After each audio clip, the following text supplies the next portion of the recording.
नमस्कार, मी पूजा. टॉक टाईममध्ये आपल्या सगळ्यांचं मनपूर्वक स्वागत. आजचा आपला विषय असणार आहे डायबिटीज, किडनीचे आजार. यावर औषधमुक्त जीवन जे आहे ते आपल्याला कसं जगता येईल आणि याच विषयावर आज आपल्याला सविस्तर मार्गदर्शन करणार आहेत डॉक्टर विद्याधर गिरी. सगळ्यात आधी मी तुम्हाला त्यांची थोडक्यात ओळख करून देते. डॉक्टर विद्याधर गिरी जे आहेत ते गेली 25 वर्षापासून ते आयुर्वेदिक प्रॅक्टिस करतायत. त्याचप्रमाणे 10 वर्षापासून औषधमुक्त जीवनावर कार्य, त्यासाठी ते वर्तमानपत्रात लेख आणि अनेक ठिकाणी व्याख्यानं सुद्धा देत आहेत. त्याचप्रमाणे 2015 पासून डायबिटीस मुक्त भारत हे अभियान जे आहे ते आतापर्यंत सरांनी हजारो लोकांपर्यंत सुद्धा पोहोचवलेलं आहे. सध्या लहान मुलांमध्ये होणाऱ्या टाइप 1 डायबिटीसवर संशोधन आणि त्यातून जो फायदा होतो अनेकांना, त्याचं सुद्धा जे योगदान आहे ते सुद्धा सरांचं मोठ्या प्रमाणावर आहे. हृदयविकार असेल, किडनी असेल, थायरॉइड असेल, कॅन्सर असेल, या बऱ्या न होणाऱ्या आजारांवर सुद्धा सरांनी आतापर्यंत विशेष असं संशोधन सुद्धा केलेलं आहे आणि या आजारांच्या अनेक रुग्णांना त्यांनी औषधमुक्त जीवनाचा लाभ सुद्धा करून दिलेला आहे. त्याचप्रमाणे सगळ्यात महत्त्वाचं म्हणजे भारतीय वेद, आयुर्वेद, वैद्यकीय, त्याचप्रमाणे वैद्यकीय ज्योतिषशास्त्र, TCM, ॲक्युप्रेशर, ॲक्युपंक्चर अशा थेरपी वापरून औषधमुक्त शास्त्राचा सखोल अभ्यास सुद्धा सरांनी आतापर्यंत केलेला आहे आणि औषधमुक्त जीवनासाठी ग्लोबल बॅलन्स पद्धतीवर त्यांचं संशोधन सुद्धा सुरू आहे. सर आपल्या स्टुडिओमध्ये आलेले आहेत, त्यांचं स्वागत करूया आणि आजचा नेमका विषय काय आहे तो त्यांच्याकडनं सविस्तर जाणून घेऊया. सर, सगळ्यात आधी आमच्या स्टुडिओमध्ये आपलं मनपूर्वक स्वागत. नमस्कार. खरं तर अत्यंत महत्त्वाचा विषय आहे की डायबिटीस असेल, किडनी असेल, यावर सुद्धा औषधमुक्त जीवन जगता येतं का, हा खरं तर प्रश्न आहे आणि तोच तुमच्याकडनं जाणून घ्यायचं आहे. त्याचं उत्तर नेमकं काय? मला वाटतं सगळ्यात आधी आपण डायबिटीसकडे वळूया. सध्या जर का पाहिलं तर डायबिटीसचं प्रमाण प्रत्येक शहरांमध्ये किंवा प्रत्येक राज्यामध्ये इतकं वाढलेलं आहे की बऱ्याचदा असं होतं, डायबिटीस झाल्यानंतर असं म्हटलं जातं की आता डायबिटीस झालं, अरे बापरे, मग तो कधीच बरा होणार नाही. मात्र तुम्ही हे सिद्ध करून दाखवलेलं आहे की डायबिटीसचा माणूस सुद्धा औषधमुक्त जीवन जगू शकतो. हे कसं काय शक्य आहे? आणि दुसरी गोष्ट म्हणजे औषधमुक्त जीवन ते सुद्धा डायबिटीस सारख्या माणसाला, म्हणजे नेमकं काय काय सांगाल? मी सिद्ध केलं म्हणण्यापेक्षा आंतरराष्ट्रीय पातळीवर हे सिद्ध झालेलं आहे की डायबिटीस बरा होतो. बरोबर ना? मेनली एखादी गोष्ट आपण का करतो, बरोबर ना, ह्याच्या मागचं महत्त्वाचं कारण आपण समजून घेणं गरजेचं आहे. म्हणजे आपण आंघोळ का करतो, तर फ्रेशनेस यावा म्हणून, बरोबर. आंघोळ करण्यामागे रिझन असं फ्रेशनेस यावा. परंतु जर का तुम्हाला मी गटाराच्या पाण्याने आंघोळ करायला दिली तर तुम्ही म्हणणार न केलेली परवडली असती, बरोबर ना. तसंच होतं की 1960च्या आधी जर का आपण बघितलं तर किती डायबिटीस लोकांचे किडनी फेल होत होत्या, लाखात एखादी असेल, बरोबर ना, किंवा अटॅक लाखात एखाद्याला येत असेल. म्हणजे किंवा पाय कापण्याचं तर कोणाचं ऐकलेलं सुद्धा नव्हतं किंवा डोळे खराब होतात ते माहितीसुद्धा नव्हतं. पण नंतर आलं की 1960 नंतर डायबिटीस कंट्रोलिंग हा एक नवीन प्रकार आला आणि मग आपण कंट्रोल करायला सुरुवात केली. मग कंट्रोल करायला सुरुवात केल्यानंतर हे बंद झालं का, तर नाही, उलट झालं. म्हणजे काय झालं की त्याच्यामधून अनेक लोकांना, म्हणजे जसं म्हणतो ना की आता जर का WHO जर का म्हणजे सर्वे बघितला तर 100 55% लोकांची किडनी फेल होते. 100 साधारण 60 ते 65% लोकांना अटॅक येतोय आणि 100 म्हणतो ना की 35% लोकांचा पाय कापावा लागतोय. हे अंधत्व 22-30 ते 25% लोकांना येतं. हे प्रमाण जर का एवढ्या प्रमाणावर वाढलेलं असेल तर मग औषध घेऊन आपण आरोग्य देतोय का काय देतोय, बरोबर ना. हा महत्त्वाचा पार्ट होता आणि त्याच्यामुळे लोक औषधाला एवढे वैतागले होते की आता दिसत होतं की बाबा माझ्या पुढचं आपण औषधं घेतोय पण त्याचेही डोळे खराब झालेले आहेत, त्याचीही किडनी खराब झालेली आहे. मी तुम्ही एखाद्या हॉस्पिटलमध्ये जाऊन विचारलं की बाबा तुझी किडनी खराब झाली का, तू मेंटेन नाही का ठेवलं, तर तो म्हणतो नाही, आयुष्यभर मी औषधं खाली तरीसुद्धा माझी किडनी फेल झालेली आहे. मग हे जे प्रकार आहेत, म्हणजे औषधांनी काही आपण आरोग्य देऊ शकत नाही आहे. परंतु कसं असं माहिती आहे ना की एखादी गोष्ट लक्षात आली, व्यवसाय कसा असतो की म्हणजे म्हणतो ना की माझं एखादं हॉटेल आहे आणि त्या एखाद्या म्हणजे मी म्हणतो की एखाद्या आमटीमध्ये किंवा कशामध्ये जर का उंदीर पडला तर मी ते फेकून नाही देत, मी ते उंदीर काढून फेकून देणार, बरोबर आहे ना, आणि ती सर्व करणार. सेम वे औषधांनी आरोग्य मिळत नाही हे सगळ्यांच्या लक्षात यायला लागलं. परंतु आता कसं होतं, व्यवसाय मोठा होता, त्यामुळे मग कसं की चालू झालं की मग लोकांना भीती दाखवायची की जर का तुम्ही कंट्रोल नाही ठेवलं तर मग तुमचं किडनी खराब होईल, कंट्रोल नाही ठेवलं तर तुमचं हे होईल. अरे पण औषधांनी कंट्रोल ठेवून तरी कुठे वाचते, बरोबर.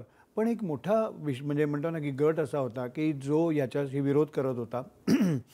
अनेक तज्ज्ञ याच्यामध्ये आहेत, अनेक आंतरराष्ट्रीय सायंटिस्ट याच्यामध्ये आहेत आणि अनेक टेस्ट याच्यावर झाल्या आणि ह्या टेस्टचं असं म्हणणं आहे की डायबिटीजपेक्षा डायबिटीज औषधे ही जास्ती म्हणजे घातक आहेत, बरोबर ना. म्हणजे एक वेळ डायबिटीजनी काही होणार नाही तुम्हाला, म्हणजे तुम्हाला एखादी वेळेला थोडीशी शुगर जास्ती राहिल्याने काही किडनी फेल्युअरला तुम्ही जाणार नाही, पण तुम्ही जर का औषधं खाऊन ती कमी केली तर 100% किडनी फेल्युअरला जाईल.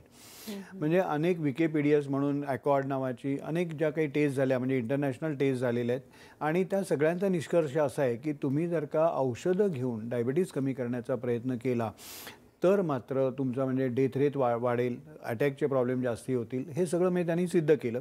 त्यामुळे अमेरिकन कॉलेज ऑफ फिजिशियननी 16 फेब्रुवारी 2018 साली नवीन गाईडलाईन्स आणल्या की डायबिटीज औषधांनी एक वेळ शुगर लेवल म्हणजे म्हणतो ना फिगर्स कमी होतील, पण हेल्थ कॉम्प्लिकेशन्स मात्र किंवा ऑर्गन फेल्युअरकडे माणूस जाईल. म्हणजे त्याच्यासाठी म्हणजे no medication for the diabetes. मग हे जर का आंतरराष्ट्रीय पातळीवर आहे तर, आणि म्हणजे म्हणतो ना की पण आता लोकांपर्यंत पण हे पोचलेलं आहे. जे म्हणजे म्हणतो जे एज्युकेटेड लोक आहेत ते आमच्यापर्यंत येत आहेत, आणि म्हणजे डायबिटीज रिव्हर्सल म्हणजे म्हणतो ना की कंट्रोल ठेवून आरोग्य मिळत नाही हे झालेलं आहे. त्यामुळे डायबिटीज रिव्हर्सल हा सब्जेक्ट आला आहे. एज्युकेटेड लोक आमच्यापर्यंत पोचत आहेत, पण अजून थोडेसे जे अडाणी आहेत, जे या भीतीच्या अंमलाखाली आहेत की बाबा नाही मी नाही गोळी खाल्ली तर म्हणजे लोकांच्या मनामध्ये एवढी भीती बसवून ठेवलेली आहे ना. तुम्ही जसं म्हणता की बरा होत नाही. मेनली पहिल्यांदा ब्रेन वॉश केलं गेलं की तुमचा हा बरा होणार नाही, तुम्हाला आयुष्यभर औषधं घ्यावं लागेल. आणि एकदा तुमच्या मनाची तयारी झाली आयुष्यभर औषधं घेण्याची तर माणूस विचार करत नाही बरा करण्याचा, बरोबर आहे ना. म्हणजे एखादा सांगायला जरी आला, म्हणजे आम्ही जेव्हा 2015 साली नवीन शोध लागला आणि आम्ही सांगायला आलो की डायबिटीज बरा होतो तर आमच्यावर विश्वास ठेवला नाही. पण काही असे होते की आमच्यावर विश्वास ठेवणारे होते, त्यांनी ते ट्रीटमेंट्स घेतले आणि आज लाखो लोक बरे आहेत. तुम्ही माझ्या यूट्यूब चॅनलवर जाऊन बघितलं तर अनेक लोकांचे इंटरव्ह्यूज आहेत की ज्यांनी सांगितलेले की आमचा डायबिटीज बरा झालेला आहे.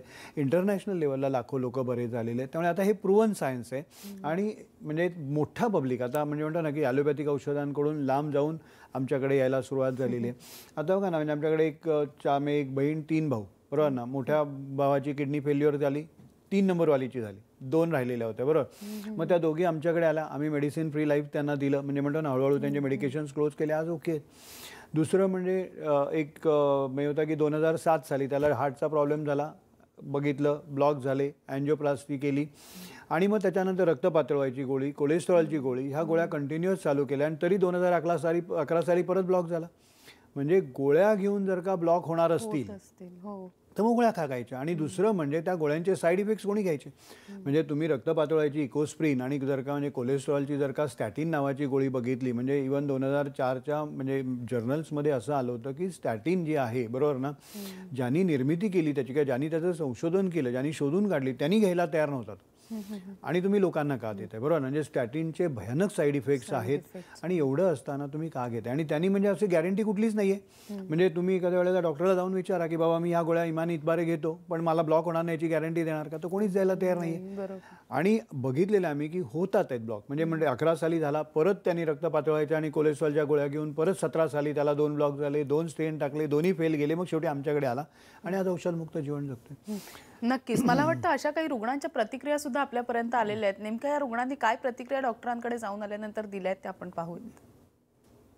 माझं नाव शंकर धोंडीराम तिकुर्डे, राहणार सानपाडा, नवी मुंबई. मला 10 वर्षापासून शुगरचा त्रास होता. 5-5, 6-6 गोळ्या एका वेळेला घ्यायला लागत होत्या, सकाळ, दुपार, संध्याकाळ. आज 3 महिन्याची ट्रीटमेंट घेतल्यानंतर गिरीश सरांकडून आत्ता माझी शुगर नॉर्मल आलेली आहे आणि सगळ्या टोटली गोळ्या बंद केलेल्या आहेत.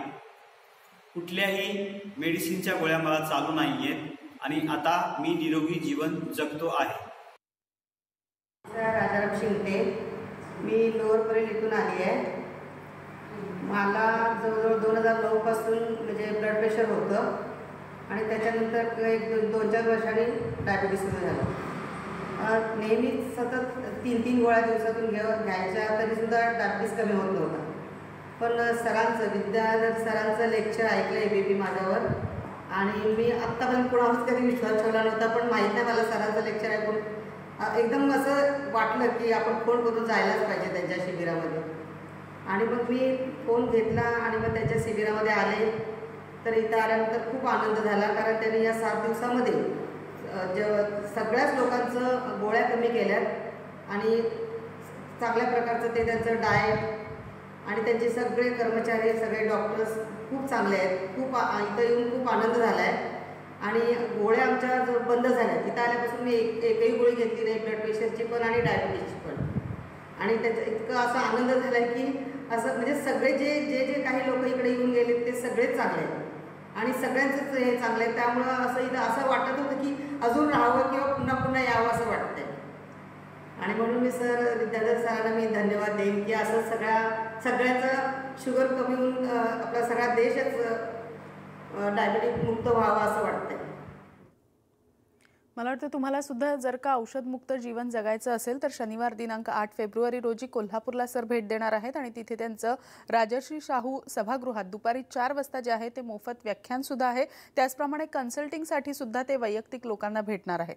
त्याचप्रमाणे गुरुवार दिनांक 13 रोजी डॉक्टर विद्याधर गिरी हे वाशी आणि ठाणे इथे कन्सल्टिंगसाठी येणार आहेत. त्याचप्रमाणे शुक्रवार दिनांक 14 फेब्रुवारीला ते अंधेरी इथे कन्सल्टिंगसाठी येणार आहे आणि सगळ्यात महत्त्वाचं म्हणजे बुधवारी 19 फेब्रुवारीला सर नगर आणि औरंगाबाद इथे सुद्धा कन्सल्टिंगसाठी उपस्थित असणार आहे. त्याचप्रमाणे त्यांचे डिटेल्स जे आहेत ते आपल्या स्क्रीनवर दाखवले जात आहेत. ज्यांना औषधमुक्त जीवन जगायचंय त्यांनी या डिटेल्सची नोंद घेऊन नक्कीच संपर्कासाठी त्या कॉन्टॅक्टवर सरांना कॉल करायचे.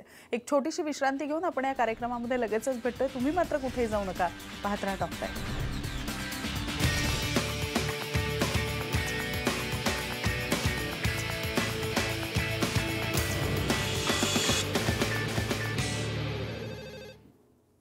टॉक टाइममध्ये आपल्या सगळ्यांचं पुन्हा एकदा स्वागत. आजचा आपला विषय आहे डायबिटीस असेल किंवा किडनीचे आजार असतील यावर सुद्धा तुम्ही औषधमुक्त जीवन कशा पद्धतीनं जगू शकता आणि याच विषयावर आज आपल्याला मार्गदर्शन करतायत डॉक्टर विद्याधर गिरी. लगेचच आपल्या चर्चेला सुरुवात करूया. सर, ब्रेकवर जाण्यापूर्वी मला वाटतं डायबिटीस सुद्धा आपल्याला रिव्हर्स करता येऊ शकतो किंवा डायबिटीस बरा होऊ शकतो याबद्दल आपण मार्गदर्शन केलं. त्याचप्रमाणे आजचा आपला विषय आहे डायबिटीस बरोबरचा किडनीचे आजार. सध्या किडनीच्या आजारांबद्दल सुद्धा बोलायचं झाल्यास किडनीचे आजार सुद्धा खूप मोठ्या प्रमाणावर वाढताना आपल्याला दिसत आहेत. अगदी तरुणांपासून किंवा लहान मुलांपासून ते वयस्कर माणसांपर्यंत. म्हणजे पूर्वी जसं तुम्ही म्हणालात की आपल्या बघण्यात होतं की अगदी वयस्कर माणसामध्ये चुकून कधीतरी आपल्याला किडनीचे आजार दिसून यायचे. मात्र आता तसं राहिलेलं नाहीये. सर्रास आपल्याला किडनीचे आजार दिसून येत आहेत. तर यामागचं नक्की कारण तुम्हाला काय सांगता येईल? आणि दुसरी गोष्ट म्हणजे हे औषधमुक्त जीवन जे तुम्ही सांगताय नेहमी, हे किडनीच्या आजारांवर सुद्धा कसं काम करतंय, काय सांगाल तुम्ही? बेसिकली कसं आहे की औषधं हीच किडनी फेल करायला कारणीभूत आहे. म्हणजे 2008 साली डल्गस व्हॅले नावाचा एक जेनेटिक शास्त्रज्ञ होता. त्यांनी एक असं संशोधन केलं की बाबा ही गोळी नक्की कशी काय काम करते. आणि मग त्यांनी एक मायक्रोचिप त्या गोळीला लावली आणि ती गेल्यानंतर त्या लक्षात आलं की शरीर ही गोळी घ्यायला तयार नाही आहे. म्हणजे शरीर कुठलंही केमिकल ॲक्सेप्ट करायला तयार नाही आहे. ही गोळी बाहेर फेकली जाते. मग बाहेर फेकणारे 2च ऑर्गन, बरोबर, म्हणजे याला न्यूट्रलाइज करणारे 2च ऑर्गन, एक म्हणजे लिव्हर आणि दुसरं म्हणजे किडनी, बरोबर आहे. मग त्याच्यामुळे 1980 पर्यंत मेडिकल सायन्सला सुद्धा अल्कोहोलिक लिव्हर सिरोसिस म्हणजे दारू पिणेवाले का लिव्हर खराब होतं एवढं आपल्याला माहिती होतं, बरोबर आहे ना. पण नवीन आलं म्हणजे ॲक्च्युली त्याला असं म्हणायला पाहिजे की मेडिसिनल लिव्हर सिरोसिस, पण तसं न म्हणता त्यांनी काय म्हटलं नॉन अल्कोहोलिक, म्हणजे जो दारू पित नाही तो. अरे दारू पित नाही तो कशाने खराब झाला? पण त्याचं गोळ्या खाऊन. म्हणजे गोळ्या जे खात आहेत म्हणजे म्हणतो ना रेग्युलर जे गोळ्या खाणार आहेत, मग ते डायबिटीसच्या असू देत, ब्लड प्रेशरच्या असू देत किंवा थायरॉईडच्या असू देत किंवा कुठल्याही प्रकारच्या जो रेग्युलर गोळ्या खातोय, बरोबर ना, त्याची म्हणजे ते जे केमिकल आहे ते बाहेर पडणारे लिव्हर आणि किडनीमधून. आणि त्याच्यामुळे जर का लॉंग टर्म गोळ्या खाणारे असतील, इव्हन साधे पेनकिलर जर का म्हणजे लोकांना नेहमी पेनकिलर खाण्याची सवय आहे, त्यांच्यासुद्धा किडनी ज्या आहेत ती फेल होणार आहे, बरोबर ना. त्यामुळे तुम्हाला जर का किडनी वाचवायची असेल तर तुम्हाला औषधमुक्त जीवनाला पर्याय नाही. तुम्ही औषधं खात राहिला तर 100% किडनी तुमची फेल होणार आहे, बरोबर. मग त्यामुळे औषधमुक्त जीवनाशिवाय किडनी फेल तुम्ही वाचवू शकत नाही आहे, बरोबर आहे. हे कारण आहे. म्हणजे तुम्ही औषधं पूर्णपणे बंद करायला पाहिजे. दुसरं म्हणजे आता बारीक व्हायचं आणि जाड व्हायचं असं दोन्ही फॅड आहे. म्हणजे पैलवान व्हायचं, बरोबर ना. तर बारीक होण्याच्या ह्याच्यामध्ये तर म्हणतात की जेवण करू नका आणि प्रोटीन पावडर घ्या. त्याच्यामध्ये अनेक कंपन्यांच्या प्रोटीन पावडर्स आहेत किंवा जे वेट लॉसवर काम करणाऱ्या कंपन्या आहेत, हर्बल प्रॉडक्ट म्हणून सांगतात, बरोबर. आणि त्यांचे जे कोणी प्रतिनिधी असतात ते नॉन डॉक्टर्स आहेत, बरोबर ना, ते सांगतात जेवण करू नका, नुसती प्रोटीन पावडर घ्या. पण त्याच्यानी म्हणतो ना की म्हणजे खरं वास्तविक शरीर किती प्रोटीन ॲक्सेप्ट करू शकेल याचे नियम असतात आणि ते डॉक्टरांना माहिती असतात. म्हणजे ते त्यांचं वजन किती, उंची किती, त्याचा BMI काय यानुसार कॅल्क्युलेशन करून किती प्रोटीन द्यावे हे ठरवावं लागतं, बरोबर ना. पण एक्सेस प्रोटीन दिल्यामुळे काय होतं की किडनी फेल होते. दुसरं म्हणजे व्यायाम करताना क्रिएटिनिनच्या पावडर्स दिल्या जातात. तुम्ही काय खाता हा महत्त्वाचा पार्ट नाही, काय पचवू शकता हा महत्त्वाचा पार्ट आहे. म्हणजे तुम्ही क्रिएटिनिनची पावडर घेणार आणि तेवढं एक्झर्शन नाही केलं तर तुमची किडनी फेल्युअरकडे जाणार आहे. दुसरं म्हणजे आपल्याकडे टॉनिक किंवा म्हणजे म्हणतो ना व्हिटॅमिनच्या गोळ्या वगैरे असं वाटतं की त्यांनी काहीच होत नाही, बरोबर ना, म्हणजे त्यांनी ताकद मिळते, पण ताकद तर काही मिळत नाही, पण एक्सेस जर का या विटॅमिनच्या जरी गोळ्या खाल्ल्या तरी सुद्धा त्यांनी किडनी फेल्युअरकडे जाण्याचे चान्सेस असतात. आणि आता दुसरं म्हणजे लहान लहान मुलांमध्ये जर का आपण बघितलं तर म्हणजे जे फास्ट फूड आहे त्याच्यामध्ये ॲजिनोमोटो किंवा बाकी या सगळ्या गोष्टी आहेत, ह्यासुद्धा म्हणजे म्हणतो शरीर ॲक्सेप्ट करायला तयार नाही, कारण ते केमिकली आहे, जेनेटिकली मॉडिफाईड केलेले आहेत आणि त्याच्यामुळे त्या किडनीमधून बाहेर पडतात. लहान लहान मुलं या गोष्टी खातात, त्यांची किडनी फार डेव्हलपिंग स्टेजमध्ये असते आणि त्याच्यावर जर का प्रेशर जास्त आलं तर लहान लहान मुलांमध्ये सुद्धा किडनी फेल्युअरचं प्रमाण होतं. आणि पुढे जर का बघितलं तुम्ही तर मग अल्कोहोल आहे, तंबाखू आहे, स्मोकिंग आहेत, म्हणजे जे म्हणतो ना की व्यसनं जी आहेत, बरोबर ना, त्याची जी केमिकल्स आहेत ती सुद्धा बॉडी ॲक्सेप्ट करणार नाही. म्हणजे कुठलंच केमिकल तुम्ही जर का बॉडीमध्ये इंट्रोड्यूस करायला लागला, हां म्हणजे कमी प्रमाणात असेल, बॉडीला सहन होतील एवढ्यापर्यंत ठीक आहे, म्हणजे कधीतरी गोळी खाल्ली, कधीतरी काहीतरी केली, गोष्टी वेगळी. परंतु तुम्ही जर का नेहमी करत असाल एखादी गोष्ट, नेहमी शरीरावर अन्याय करत असाल तर तुमची किडनी डेफिनेटली फेल होणार आहे. नक्कीच. मला वाटतं किडनी फेल विषयीच आपण बोलतोय, मात्र आपल्या किडनीला त्रास आहे हे मुळात ओळखणंच बऱ्याच वेळेला आपल्याला कठीण होऊन जातं. सुरुवातीच्या स्टेजला जर का आपल्याला ओळखायचं असेल की अरे बापरे, माझी ही कारणं मला होत आहेत, म्हणजे कुठेतरी किडनी फेलची लक्षणं माझ्यामध्ये दिसून येत आहेत, काय सांगू शकता नेमके काय असू शकतं? किडनीचं मुख्य काम काय आहे तर शरीरातली घाण बाहेर काढणं, बरोबर आहे ना, शरीरातल्या नको असलेल्या गोष्टी बाहेर काढणं. परंतु जर का किडनी फेल व्हायला लागली तर म्हणजे किंवा कमी काम करायला लागली तर ती घाण शरीरामध्ये साठायला लागते. आणि म्हणतो ना एखाद्या ठिकाणी जर का घाण राहिलेली असेल तर माणसाला बाहेरचं काही घ्यायला होत नाही. मग त्यामुळे मग नुसतं म्हणजे समोर जेवण बघितलं तरी मळमळ होणं, फोडणीचा वास आला तरी नकोसं होणं, बरोबर ना, पोटामध्ये दुखणं, त्याच्यानंतर लघवीमध्ये रक्त जाणं, लघवीमध्ये पू जाणं, लघवीमध्ये खर पडणं, आपल्याला असं वाटतं किडनी स्टोन पडतोय काय, पण लघवीमध्ये खर पडणं, ही लक्षणं जी आहेत ती किडनी फेल्युअरकडे. त्याप्रमाणे अंगाला खाज येणं, बरोबर ना, रक्तामध्ये अमोनियाचं प्रमाण जर का वाढायला लागलं, कारण किडनीमधले दोष म्हणजे म्हणतो ना की टॉक्झिन्स बाहेर जात नाही म्हणून, तर अमोनिया वाढायला लागला तर अंगाला खाज येते. बऱ्याच वेळेला हे मिस होतं, मी त्यांनी असं वाटतं की बाबा स्किनचा प्रॉब्लेम आहे का काय, पण तसं नसतं. अंगाला जर का खाज येत असेल तर समजावं की किडनी कुठेतरी काम करत नाही आहे आणि मग किडनीच्या याच्यासाठी दाखवावं नेहमी, बरोबर ना. त्यामुळे किडनी हा फार महत्त्वाचा पार्ट आहे, हे लक्षात घ्या तुम्ही, कारण लोकांना असं वाटतं की हार्टसाठीच फार खर्च येतो, पण तसं नाही आहे. किडनीसाठी सुद्धा मेजर खर्च येतो. म्हणजे जर का आपण बघितलं तर किडनी एकदा फेल झाल्यानंतर आठवड्याला 2दा डायलिसिस करावं लागतं, म्हणजे महिन्याला 8 वेळा. एका डायलिसिसचा खर्च 4,000 झाला तर तो 32,000 आणि प्लस मेडिकेशन, म्हणजे दर महिना 40,000 ते 50,000 रुपये तुम्हाला खर्च करावे लागतात. आणि हे कधीपर्यंत करायचे, जोपर्यंत तुम्ही जिवंत आहात. त्यामुळे किडनी फेल होऊ न देणं हे फार महत्त्वाचं असतं. त्यामुळे केमिकल्स कुठल्याही पद्धतीने तुम्ही जर का बॉडीमध्ये घेत असाल तर सावध राहा, किडनीच्या टेस्ट करून घ्या, त्या फार म्हणजे मला आवश्यक आहे. नक्कीच. मला वाटतं टेस्ट कोणते आहेत त्याबद्दल सुद्धा आपल्याला जाणून घ्यायचंय. मात्र पुन्हा एकदा एका छोट्याशा विश्रांतीची वेळ झाली, लगेचच भेटतोय. तुम्ही कुठेही जाऊ नका, पाहत राहा टॉक टाइम.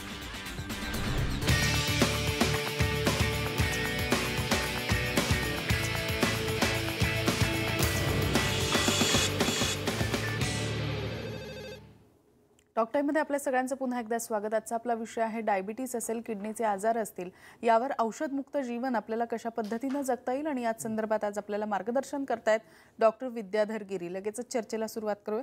सर, ब्रेकवर जाण्यापूर्वी ज्या पद्धतीनं तुम्ही सांगितलं की किडनीला जर का तुम्हाला खराब झाली हे ओळखायचं असेल तर कोणत्या प्रकारची लक्षणं आपल्यामध्ये दिसू लागतात आणि मग आपण ओळखू शकतो एकंदरीत की आपल्या किडनीवर साधारण किती प्रेशर आहे सध्या. त्याचप्रमाणे जसं जाता जाता तुम्ही म्हणालात की तपासण्या सुद्धा यासाठी आवश्यक असतात. कशा प्रकारच्या तपासण्या यासाठी आवश्यक असतात? बेसिकली किडनी म्हणलं की लोक डायरेक्ट क्रिएटिनिनवर जातात, पण क्रिएटिनिन हा फार शेवटी वाढणारा म्हणजे म्हणतो ना वाढणारा पार्ट आहे. प्रायमरी लेवलला फिल्ट्रेशन कमी होतं, म्हणजे एका मिनिटाला 90 ml फिल्ट्रेशन झालं पाहिजे, म्हणजे प्रत्येक किडनी 90 ml फिल्ट्रेशन करते आणि त्याला EGFR नावाची टेस्ट आहे. तर EGFR ही 90च्या वर पाहिजे. जर का ती 60 ते 90च्या मध्ये आली तर प्रायमरी मानलं जातं, म्हणजे फर्स्ट डिग्री. त्यानंतर 30 ते 60च्या मध्ये जर का गेली तर सेकंड डिग्री फेल्युअरमध्ये मानली जाते, आणि त्याच्या खाली गेलं तर मग डायलिसिसवर वगैरे जाण्याची शक्यता असते. त्यामुळे EGFR नावाची तपासणी पहिल्यांदा करून घ्यावी. त्यानंतर दुसरं म्हणजे मायक्रोअल्ब्युमिन, म्हणजे एखाद्या चहाच्या गाळणीतून जर का पावडर खाली पडायला लागली तर आपल्याला असं वाटतं की म्हणजे आता गाळणी खराब झाली. त्याप्रमाणे किडनीमधून जर का प्रोटीन्स जायला लागले, बरोबर ना, म्हणजे मग मायक्रोअल्ब्युमिन याची रेंज आहे साधारण 20 ते 30. त्या 30च्या पुढे जर का मायक्रोअल्ब्युमिन जात असेल तर ते किडनी फेल्युअरचं इंडिकेटर म्हणून कुठेतरी आपल्या शरीरात प्रॉब्लेम आहे म्हणून लगेच आपण उपायाला सुरुवात केली पाहिजे. आणि त्याच्यानंतर मग तुम्ही म्हणजे रिनल फंक्शन टेस्ट, म्हणजे ज्या किडनी फंक्शन टेस्ट येतात ज्याच्यामध्ये क्रिएटिनिन येतं, युरिया येतं, या सगळ्या तपासण्या तुम्ही केल्या पाहिजेत. म्हणजे मेनली 3 तपासण्या असतात त्यामध्ये: रिनल फंक्शन टेस्ट, EGFR आणि युरिन मायक्रोअल्ब्युमिन. पण युरिन मायक्रोअल्ब्युमिन आणि EGFR करून घ्याव्या, कारण त्या रेग्युलर केल्या जात नाहीत, कारण प्रायमरी किडनी फेल्युअर जी आहे ती तुम्हाला त्यांनी कळते आणि किडनी फंक्शन टेस्टमधून मग फंक्शन्स नंतर डिस्टर्ब व्हायला लागतात. पहिल्यांदा फिल्ट्रेशन कमी होईल, मायक्रोअल्ब्युमिन वाढायला लागेल आणि मग किडनी फेल्युअरला जाते, बरोबर ना. तर त्यामुळे या तिन्ही तपासण्या करून घ्याव्यात. नक्की. ज्या पद्धतीनं सर मगासपासून तुम्ही म्हणतायत की औषधांनी आरोग्य मिळत नाही, हे सिद्ध झालेलं आहे, मग औषधमुक्त जीवन हे आपण कशा पद्धतीनं सिद्ध करू शकतो? बेसिकली अनेक आजार जे आहेत, बरोबर ना, त्याच्यासाठी औषधांची गरजच नाही आहे. आपले पूर्वज हे बिना औषधांचे जगत होते, बरोबर ना. फक्त तुमच्या मनामध्ये भीती घालून दिली की हे म्हणजे जर का वाढलं तर तुम्हाला म्हणजे किडनी फेल होईल, हे जर का वाढलं तर ते होईल, मग तुम्हाला ही औषधं घ्यायला पाहिजे. अरे पण औषधं घेऊन सुद्धा तुमची कुठे किडनी वाचते आणि औषधं घेऊन सुद्धा तुमचं कुठे हार्ट ब्लॉक व्हायचं राहते. म्हणजे प्रत्येक गोष्ट ही होणारच आहे. तर मग ही भीती पहिल्यांदा मनातून तुम्ही काढून टाकली पाहिजे.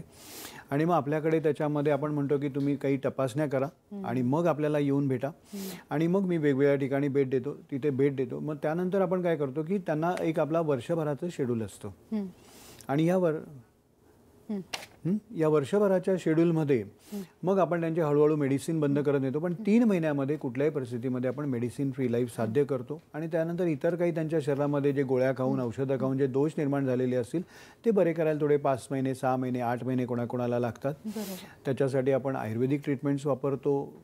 डाएट हा मेनली पार्ट आहे. इंटरनॅशनल स्टँडर्ड्सप्रमाणे ज्या काही गोष्टी सांगितलेल्या आहेत, इंडो व्हिएतनाम बोर्डाचा मी स्वतः मेंबर आहे, त्यांच्या ज्या काही गाईडलाईन्स आहेत, इंटरनॅशनल गाईडलाईन्स आहेत, ह्याप्रमाणे आपण हे करत असतो आणि त्याचे वेगवेगळे प्रोग्राम्स आमच्याकडे आहेत. रेसिडेन्शियल प्रोग्राम्ससुद्धा आहे, बरोबर ना. तर त्या पद्धतीने लोकांनी म्हणजे म्हणतो ना की किडनी आजार आहेत किंवा डायबिटीस आहे, कॅन्सर आहे, या ज्या गोष्टीवर आपण काम करतो किंवा हार्टचे प्रॉब्लेम आहे, त्यांनी आमच्यापर्यंत यावं. आम्ही त्यांना जरूर मेडिसिन फ्री लाईफ साध्य करून देऊ. नक्कीच. त्याचप्रमाणे मला वाटतं तुम्ही ज्या पद्धतीनं आज सांगितलं की औषधमुक्त जीवन जे आहे ते डायबिटीस असेल, किडनीचे आजार असतील, यावर आपण कशा पद्धतीनं जगू शकतो औषधमुक्त जीवन, याबद्दल तुम्ही खूप छान मार्गदर्शन आमच्या प्रेक्षकांना केलं. मनपूर्वक आभार. नमस्कार. टॉक टाईममध्ये आज आपण इथेच थांबतोय. ताज्या बातम्यांसाठी तुम्ही पाहत राहा न्यूज 18 लोक.